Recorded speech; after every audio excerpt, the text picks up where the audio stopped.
আসসালামু আলাইকুম। আশা করি আল্লাহর রহমতে আপনারা সবাই ভালো আছেন এবং সুস্থ আছেন। আজকে আপনাদের জন্য নিয়ে আসছি মাইক্রোসফট অফিসে মানে একটা A4 পেজকে আমরা কিভাবে প্রিন্ট করতে পারি, ঠিক আছে? এই বিষয় নিয়ে আমরা আজকে খুঁটিনাটি বিষয় নিয়ে আলোচনা করব। তো আশা করি সবাই ভালো আছেন এবং সুস্থ আছেন। তো চলেন আমরা মূল ভিডিওতে চলে যাই।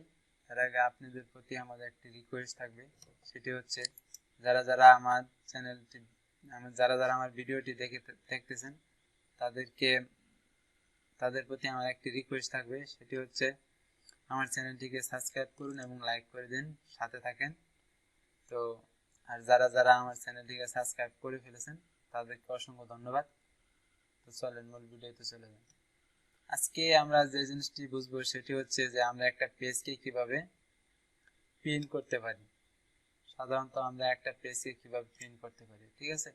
প্রিন্ট বিষয় নিয়ে আজকে আলোচনা হবে। আপাতত মাইক্রোসফট অফিসের যে ফাইলটি আছে সেই ফাইলটির ভিতরে যে আমরা কিভাবে প্রিন্ট করব সেই বিষয় নিয়ে আলোচনা করব, ঠিক আছে?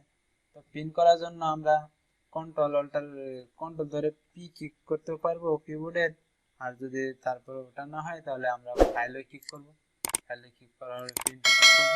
ক্লিক করার পরে আমাদের এই যে ফাইলটা আছে, এই যে এখানে আমাদের সেটআপটা এসে পড়বে। তো আমরা কয়টা পেজ দিতে চাই, মানে একটা পেজে আমরা এই মনে করেন যে একটা পাতা মানে একটা পেজ কতটা দিতে চাই।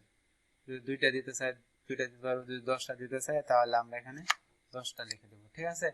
তারপর হচ্ছে আমরা প্রিন্টার সিলেক্ট করে নিব যে আমাদের প্রিন্টার কোনটা আছে। বর্তমানে আমার প্রিন্টার আছে ইপসন L3110, এটা আছে, তা আমি এটাই ব্যবহার করতেছি।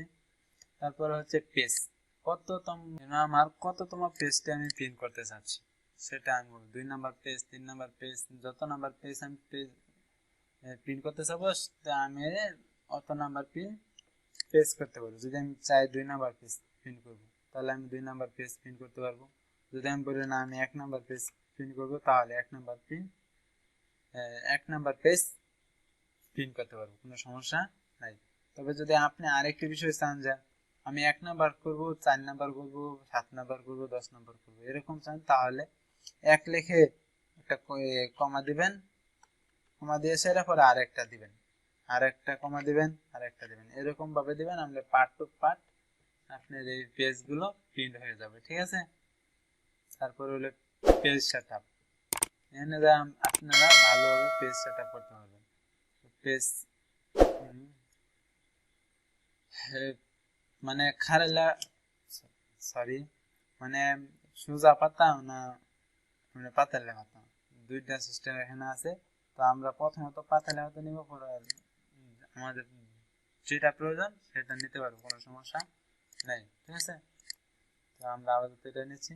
তারপরে নর্মাল, এখানে নর্মালি থাকবে, কোনো সমস্যা নেই, এটা নর্মালি থাকবো। পরে হলো পেপার, পেপার কি পেপার নেবে, ঠিক আছে? আপাতত আমরা এখানে নর্মাল পেপারই নিয়ে থাকি, ঠিক আছে? নর্মাল এখানে আমাদের A4 সিলেক্ট করা আছে। তারপর হলো পিন অপারেটিং সিস্টেম, এখানে আমাদের কিছু করা লাগবে না, আপাতত এটি এমনিতে থাকবে। তারপর হচ্ছে লেআউট, লেআউটের এখানেও কিছু করার দরকার নেই আপাতত। তো তারপরে আমরা ওকে দিয়ে দিব। ওকে দিয়ে দিলে তখন আমরা এখানে পিনটা ক্লিক করলে আমাদের কাগজটি এখানে পিন হয়ে আসবে, ঠিক আছে? তো এটা হলো 1 নাম্বার প্রিন্ট। এটা হচ্ছে প্রথম অবস্থায় প্রিন্ট করতে পারবেন সাদা ব্যাকগ্রাউন্ডের মধ্যে।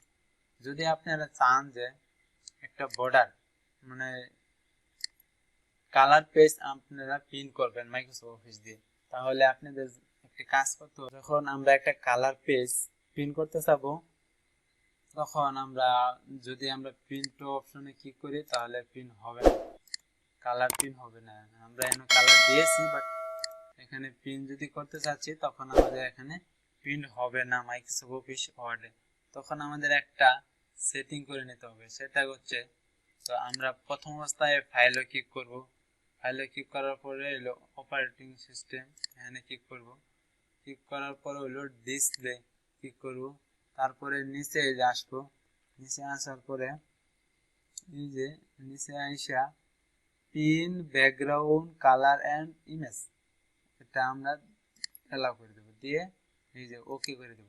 ঠিক আছে, ওকে করে দিলে তারপরে আমরা যদি আবার দেখি ট্রাই করে, তো প্রিন্টে ক্লিক করি, এই দেখেন প্রিন্টে ক্লিক করলে আমাদের প্রিন্টের কালারটা আসা করতেছে। ঠিক আছে, এই হলো আপনাদের প্রতি আমার দুইটা সিক্রেট জিনিস। তো আপনার প্রিন্টের বিষয়টি খুব ভালোভাবে বুঝলেন এবং দেখলেন। তো আরেকটা জিনিস হচ্ছে, যদি আমরা একটা পেজকে কতটুক মানে স্পষ্ট করব, আমরা যে প্রিন্টে ক্লিক করার পরে যে প্রিন্টারে ক্লিক করি, তারপরে এই যে আমাদের লজিকগুলো আসে পড়বে। তো আমরা কি কাগজ দিয়ে প্রিন্ট করতে যাচ্ছি, কতটুকু দিতে যাচ্ছি, হাইট দিব নাকি নরমাল দিব, এই বিষয় নিয়ে এটি হচ্ছে এই বিষয় নিয়ে এটি সাধারণত ফটোশপ ও হাই দেওয়া কাজ করতে হয়। তো এগুলো নরমাল পেজও এই স্ট্যান্ডার্ড দিয়েই কাজ করতে হবে, নাহলে অন্য সমস্যা হয়ে যাবে। তো ওটা হলো অন্য বিষয়, যে যে বিষয়গুলো আপনারা দেখে নেবেন, বুঝে নেবেন, তাহলে আপনাদের প্রতি আপনাদের খুব ভালো হবে। তো এই জিনিসগুলো আপনারা বুঝবেন। ঠিক আছে, তো আজকের ভিডিও এই পর্যন্তই। সবাই ভালো থাকেন এবং সুস্থ থাকেন। আল্লাহ হাফেজ।